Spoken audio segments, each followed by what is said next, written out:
Now excited to be joined by a very special guest. It is CBS Sports' Shehan Jeyarajah. Shehan, we got a lot to get to here. Let's start with something very topical. And because you're in Dallas, I know we can get into this. Dallas wins the NBA lottery, totally not rigged at all.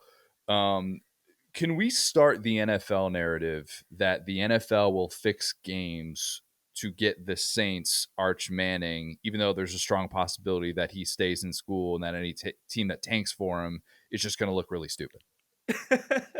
Well, that's like the fascinating thing is, back 2 years ago or whatever, or a year ago, it's like 6 quarterbacks were drafted in the top 12, and they were indicating like, "Hey, man, we think that this 2025 class sucks." Well, it's gonna be, regardless of whether Arch comes out, I think a much better class, and the funny thing about it too is that with the Saints, like, okay, obviously I think that the Arch thing would make a lot of sense, but, like, the consolation prize is Garrett Nussmeier, another LSU kid. So it's like it's just like a perfect storm. If the Saints don't end up with the number 1 pick next year, then I don't really know what we're doing here.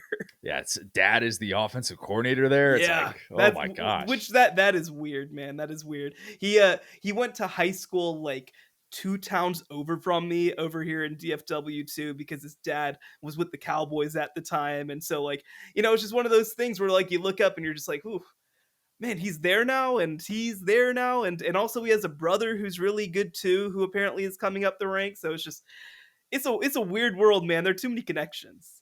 Nuss wasn't he was a 4-star recruit, but he wasn't one of these guys that was can't miss coming out of the state of Texas. I mean, you've had no shortage of those guys like in the DFW area alone. Like, do you remember what those conversations were like with him? Well, I think that, like you said, he was a solid 4-star recruit. I don't think that, like, there are two types of 4-star recruits, right? There's the ones that you plan your future around, and then there's the ones where you're like, he's going to be a contender in a few years, right? Like, I mean, it's hard not to make the Texas comparison, right? But it's like one is Arch Manning, one is Trey Owens, and I think that Garrett Nussmeier was seen in some ways as being more of a, like, we'll see what happens kind of prospect, right? And, like, the other thing too is that, I mean, it's really hard to project some of these guys who are arm processors, right? Like, that's the sort of thing that you look for at that next level. He had a big arm, but, like, he wasn't very mobile. He wasn't very, like, and there's so many dynamic kids coming through the ranks these days in Texas, and a lot of them who are the more top 50 type quarterbacks are those dual threat guys who have 4.45 speed and the biggest arms you've ever seen. And, like, Nussmeier was almost a little bit of a throwback in some ways, just like a very good, competent pocket quarterback.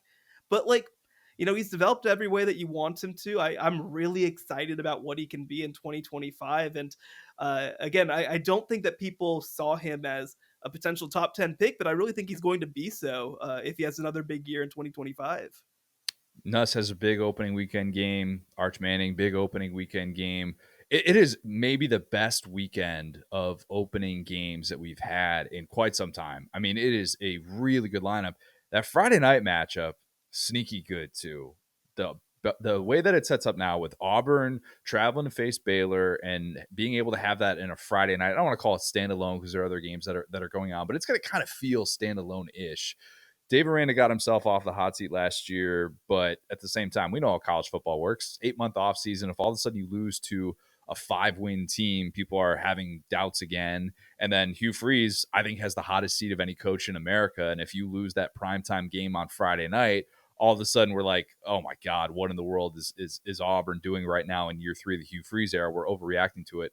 What does this game mean for both of these programs? Well, I think it's such a tone setter for both of them because both have expectations of at least contending for the playoff. For Baylor, obviously going and trying to win the Big 12, for Auburn, trying to get back into that 9 to 10 win conversation. And this is a critical game, I think, for both of them to be able to do it. Because here's the reality, like, obviously, if Baylor wins the Big 12, they'll get in as an auto bid. But, like, to be truly in that conversation, to be taken seriously as that kind of team, you have to win games like this. This is a huge opportunity. And on the Baylor side, by the way, I think they have two of the biggest games in non-conference in the entire Big 12 in 2025. They have Auburn in week 1, they have SMU in week 2. Obviously a team that was in the playoff just last year. And so from their perspective, I mean, the Big 12 from a perception perspective, especially, like you have to show up for these games against really talented SEC teams. And Auburn is not the best of the bunch by any means, but you have to prove that, hey, you know what? We're not going to be overrun by talent. We're not going to be overwhelmed by talent. We can hang against teams that are like this. And the other thing, too, is I mean, like you said, there's such a spotlight on this game. Most people probably have not watched Baylor play maybe since that Colorado game last year. On the Auburn side, of course, to get into that, like this is a huge game. You can't, on the flip side of that, go and lose to a Big 12 team in week one when you've got the number of big time opponents that Auburn once again has on their schedule. Like, this has been a team that's been barely on the cusp of bowl eligibility in every one of Hugh Freeze's seasons at this point. This is the year that they have to break through. They'll have, of course, a new first year quarterback, probably Jackson Arnold. And like, this is a moment where you have to show up and prove yourself. They've had a great portal cycle. They put so much, I mean, kind of what you heard from Auburn in so many ways was we're going to go through 2024 with what we have at the quarterback position because 2025 is the year that it actually comes together. Well, it's got to actually come together. And that's, I think, what Auburn fans are waiting for because they know at this point probably can't blame Brian Harsin as much. It's a little bit It's tougher. probably been about time. Probably been about time. It's like Hugh Freeze's one win against a team that's finished with a winning record. And that is a tough thing to stomach. And we can get into, oh, well, look at the recruiting. It's still year three. And if you're sitting there at 5-7, 6-6, you're like, all right, where are you really going? When's that going to pop? I think that the Big 12 is still America's conference. I think there are so many different things that a casual college football fan can point to and say, yep, sign me up for that. That is appointment viewing. Brett McMurphy's tweet that everyone's regular season over under in the Big 12 is between 5.5 and 8 wins is incredible. And like the favorites plus 550, Texas Tech, 6 teams between plus 550, plus 800, which never happens. Never happens. What in the world's going to happen in the Big 12 this year? Yeah, it's fascinating, right? And I think that's what makes this conference so much fun. I think it's what makes it such a high entertainment value conference is that like there is not a team in this league that doesn't think that they at least have a chance of making it back into the fold. I mean, look, you look last year, obviously Arizona State was picked last place in the Big 12. They go on and make the college football playoff. And I think what's cool about this league from that perspective is that there are 16 teams that are, I think, again, I don't know if there's a title team in the Big 12, like not just this year, but like ever, right? But I think that what you do have is you have 16 teams that are very committed to functioning at the highest level that they can. I mean, honestly, I think, you look at the Arizona States and the Colorados, those were kind of the last holdouts in some ways of teams that you thought, hey, you know what, you really need to up your game. Kansas probably being another. Well, those teams are functioning at that level right now. They have that attention, they have that investment. We've heard, right? Like all 16 teams are planning to opt fully into the rev share, right? So like I think that says a lot about where the Big 12 is and the level of investment that's being demanded of everybody with the opportunity that's there. But I think from my perspective, you really have to look at it in terms of tiers. Like there just isn't like a team that's just going to jump out and overwhelm everybody. Maybe it happens, but like heading in, there's no team that I think you can plan to do that. I think Arizona State still belongs in that group after winning the Big 12 last year. Of course, they lose Cam Scadaboo to the NFL, but they bring in Kanye Udo, who's a really talented running back from Army. They've got Raleek Brown, a former 5-star on the roster.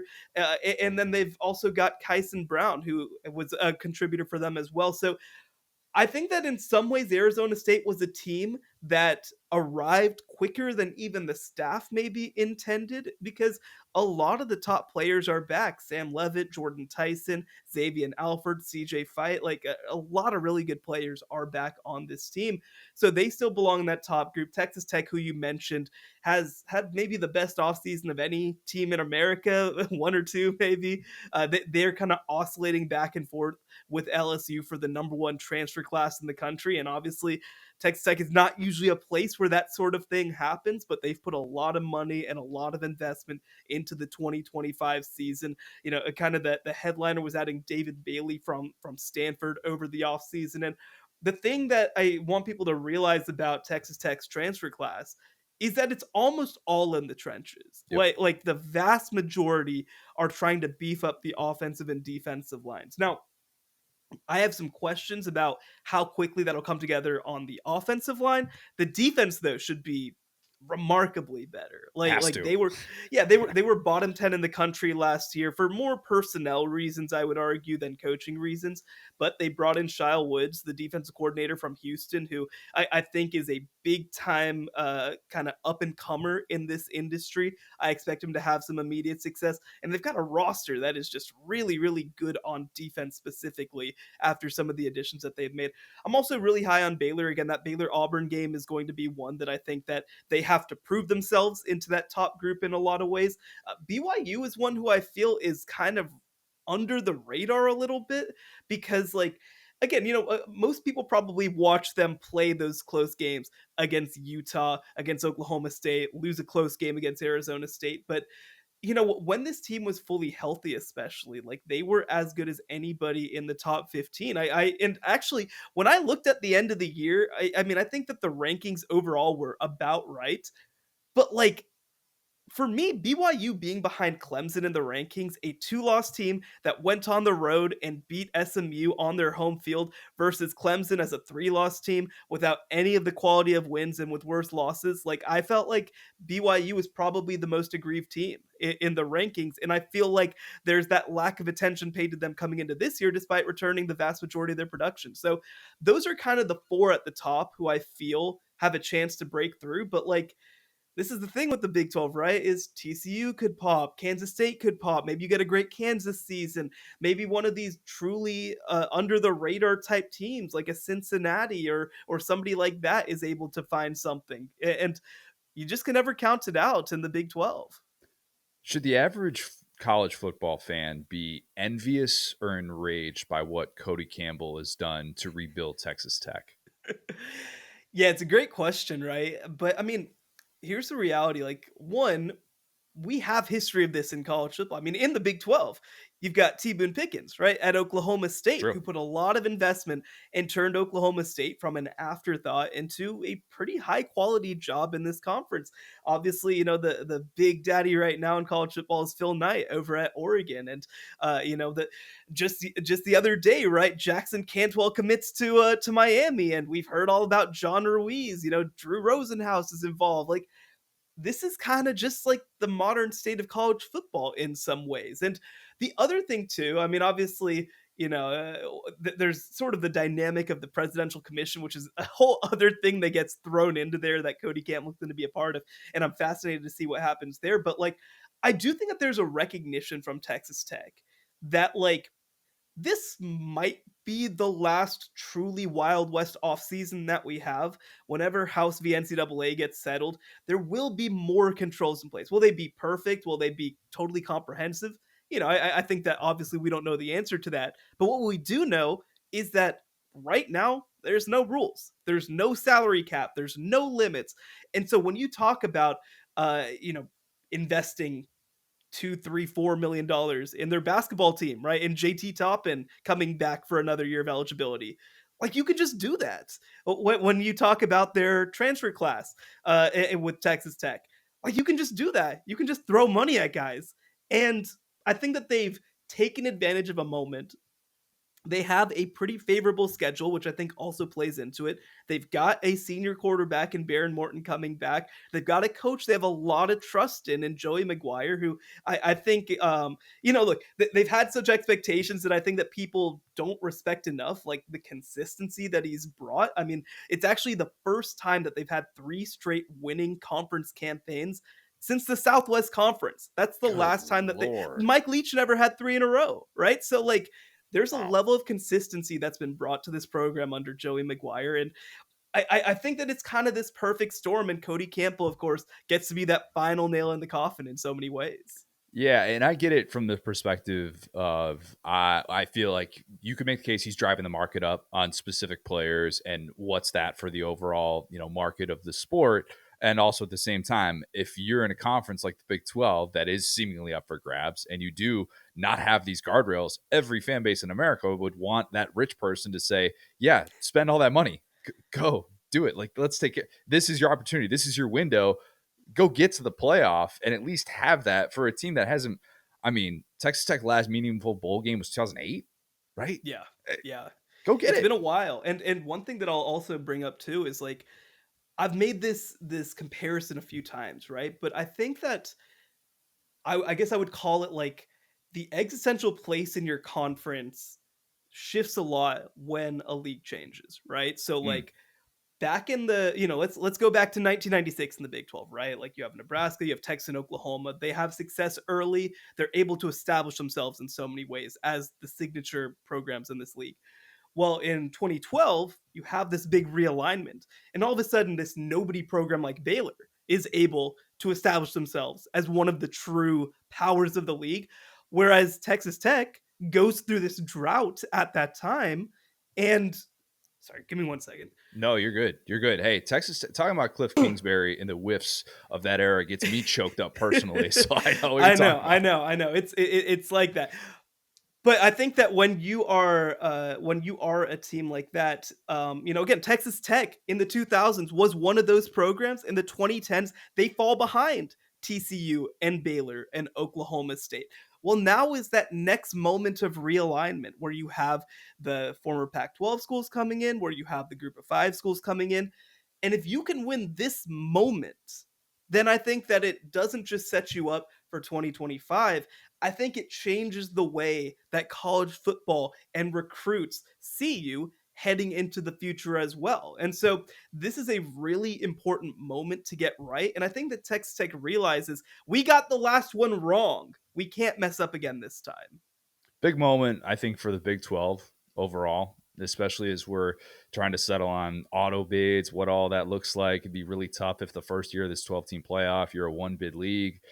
The Big 12 at the same time, we're 11 years into this thing, one playoff victory. And immediately it was a 65-7 loss after that. By the way, do you still have Georgia fans that tweet at you for predicting TCU would win that game? No, because I think that I think I acknowledged from the start, like, ooh, I feel a lot worse about this matchup than I do the Michigan one. I really did like. I That's a felt good like call. I felt like the matchups worked out. I was actually really kind of influenced by the way they handled that Purdue game and in the Big Ten title game, and I felt like TCU could hit some of those same shots. I kind of was just like, well, I picked TCU in the other one. I might as well ride out with them because nobody else in America is going to do it. So I think that I even acknowledged from the start, like, hey, you know what, that one's maybe a little bit of a long shot. What's the most sensitive Big 12 fan base? Because I have an obvious answer in mind, but I'm curious if you go in that direction too. Ooh, that's a good question. Most sensitive Big 12 fan base.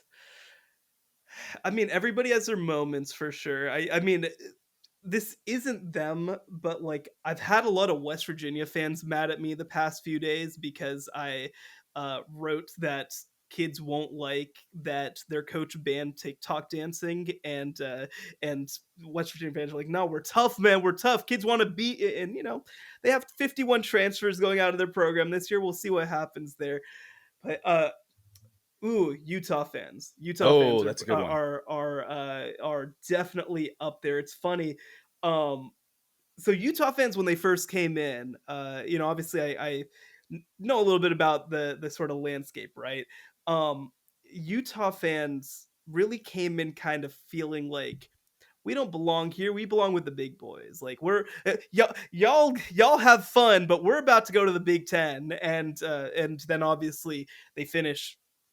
They miss a bowl game in football, are miserable in basketball, and so everybody's had a little bit of fun with them because of how aggressive they were coming in. But when you talk about big money donors, well, BYU's been one of those teams with Ryan Smith, the owner of the Jazz, coming in and swooping in some players on the basketball side and swooping in some players on the football side.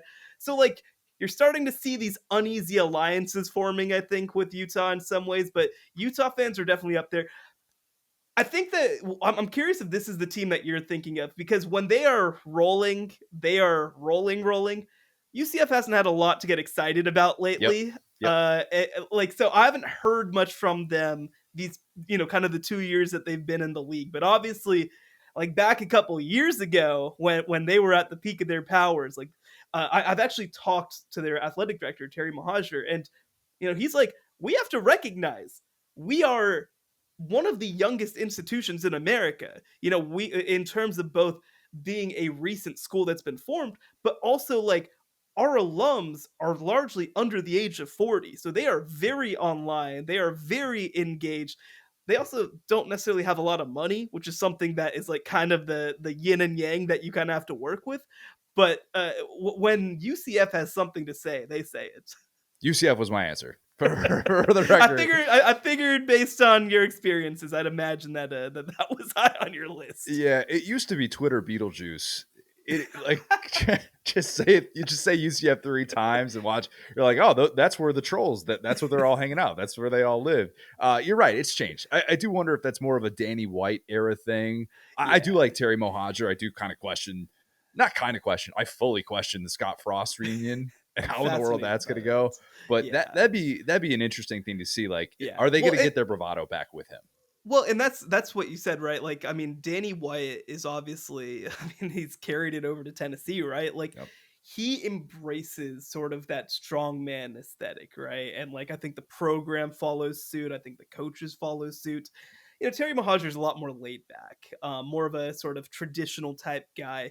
Definitely somebody who's willing to stand up and say what he believes when it's that time. But I think that like it was a perfect storm the way that like 2017 through 19 happened at UCF. But I really do hope. I mean, because like you said, I have so many questions about the Scott Frost thing, and hopefully, I'm hoping I get a chance to talk to them about it relatively soon. But like, can you relive the past? I think West Virginia and UCF are gonna try to figure out. But the thing I'm most curious about is like, does Scott Frost realize how different this job is in 2025, both in good ways, where like it's a much bigger platform, but also like you're not the new kid on the block anymore. You're just a regular program now. Does Jimbo Fisher ever get an FBS job again? Man, that is such a fascinating question. I mean, so I heard that there was some talk at West Virginia when that opened. Has to But be. like, yeah, which like he's a West Virginia guy, right? Like him and Saban are both like big West Virginia guys, but obviously they go with the other sort of like throwback type coach. I think what's complicated about it is less would somebody hire him, and it's more would somebody hire him at a place that he actually would care to work? Because it's like I don't know. Is he going to take the Marshall job? Like, probably not, right? Like, that's probably not a good use of his time. Like, is he going to take, is he going to take the FAU job? Like, I don't know. Like, he, I think in so many ways, like, he's lived big college football.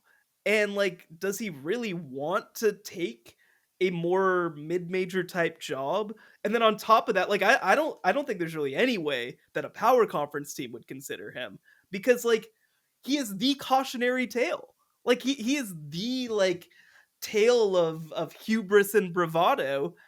Fair or not from his perspective, right? But like he just is.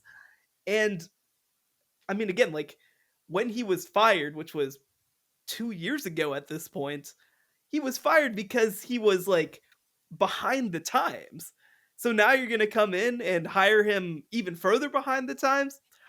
I don't know. I think that I think he'll continue to have conversations. I think he'll continue to engage with opportunities, but I just don't know that the right fit is going to be out there for both sides. But then at the same time, I mean, Dan Mullen's back at UNLV, so who knows?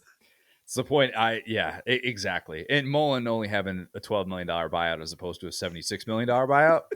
$76 Mullen million. Mullen enjoys, Mullen enjoys, living a little more lavish lifestyle, Yeah, being able yeah. to, get out and do expensive Well, things. UNLV pretty much said out loud, "Well, we're gambling that they're going to be able to find the money to pay this contract because we do not have the money right now." I'm just telling, like, give it a couple years, a Dan Mullen, Zach Arnett combination, Yeah, frisky. UNLV's already yeah. frisky, I'm but not mad about it. I yeah. do think that they are going to be very fun. Yeah. Last one for you, Michigan. The top four coaches on that 2023 staff, they've either gotten a multi-game suspension or a show cause, which is pretty significant. We don't usually talk about national championship winning teams having that, and for, by the way, separate deals, not all just the Connor Stallion stuff, but we're talking about illegal recruiting, which who in this day and age gets punished for illegal recruiting? Should that title have an asterisk, or will we just look back on this 10 years from now and kind of look at the muddied waters of whatever college sports was in this free for all, archaic, sort of landscape? Well, I think the biggest thing is that roster should not have an asterisk, right? Like, I think that True. roster is what it is. I think that like you start to go back, and I mean, what I thought at the time back in 2023 was like, this is a great team, but like how good do they have the potential to be, right? Like do they have title? But like I think you look back now and you're like, "Oh, I guess they were 2021 Georgia." Like I guess that defense was just that good because you look at the number of guys who have been drafted into the NFL, been drafted into the top 10, become really really good NFL players too. Like, I probably underrated it even at the time, just how complete that defense was. And obviously, we'll see what happens with JJ McCarthy, but he looks kind of exciting in the NFL as well. Like, they've got some, they got some players who were more college football players than obviously being NFL players necessarily, but like it was a really good roster, and I don't think that should be taken from them in any way. Like when they went and won their title, especially, like nothing about their actual run to the title necessarily was aided or, in any sort of way by some of this outside stuff. Now, when you think about like the Jim Harbaugh era at Michigan, I think that that's always going to have a little bit of yuckiness to it, right? Like with kind of the all of this stuff that happened because it wasn't just one thing, like you said. And I think that look, I'm not certainly advocating for anybody to care that much about flaunting the NCAA, but like this was as oppositional a program to being enforced as we've ever seen. And like what they're being accused of, obviously, is not the worst stuff that from a competition perspective that we've ever seen, but it's the way that they approach things, it's the way that they flaunted things. And so some people will celebrate that, certainly, as them being these kind of renegades of college football in some ways. But I think that when I look back, like I do not per se put an asterisk on the 2023 team for like being compromised in any way. That's to me what an asterisk means is like this team should not have should not be treated as a true champion. I think they deserve to be treated as a true champion. But like when you look back at the murkiness around Michigan at that time, like it's always going to leave a little bit of a bad feeling in your mouth. I'll be interested to see if Sharon Moore gets an extra suspension and not just the self-imposed one, which everybody saw right through and was like, okay, so you just want to try and coach in that Oklahoma game, and that's what Hey, you're trying listen, to. man, it sounds like a cool game. Sounds like a cool game to get to go back to where you played. I mean, getting to go back to your alma mater when you're a head coach and beating Oklahoma. I've never seen that movie before. I've never seen it. It seems like a really fun deal to get to experience it. Just go ask Josh Heupel about that. Yeah, we'll see how this all plays out with Michigan. Sean, really appreciate the time. We'll do this again real soon, man. Thank you so much for having me.